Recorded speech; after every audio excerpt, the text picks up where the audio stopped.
ربما يود الذين كفروا لو كانوا مسلمين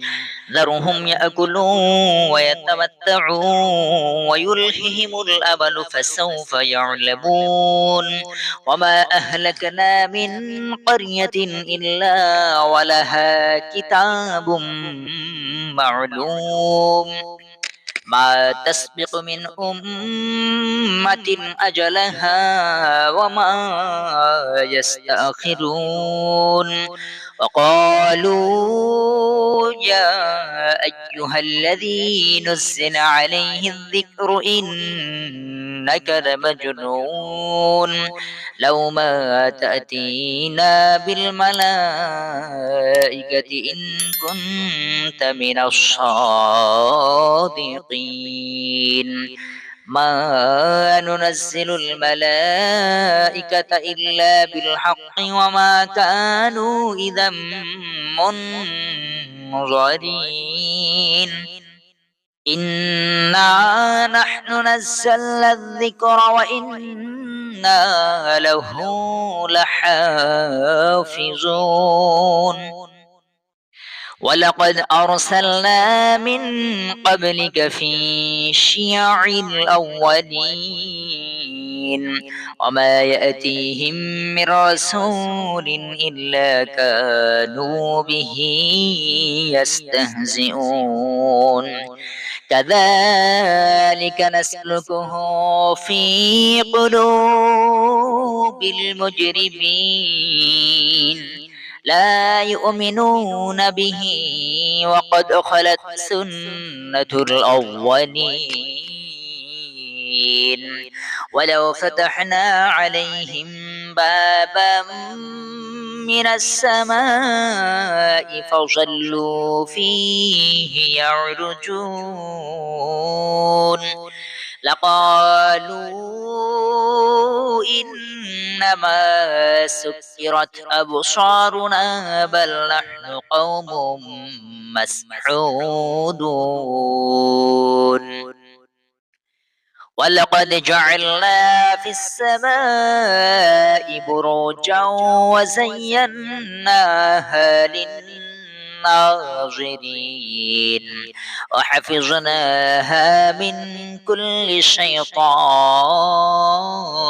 رجيم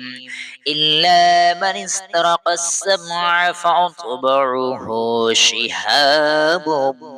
مبين والأرض مددناها وألقينا فيها رواسي وأنبتنا فيها من كل شيء موزون وجعلنا لكم فيها معايش ومن لستم له برازقين وإن من شيء إلا عندنا خزائنه وما ننزله إلا بقدر معلوم وأرسلنا الرياح لواقع فأنزلنا من السماء ماء فأسقيناكموه وما أنتم له بخازنين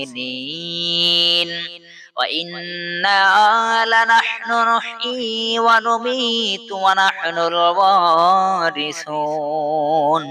ولقد علمنا المستقدمين منكم ولقد علمنا المستأخرين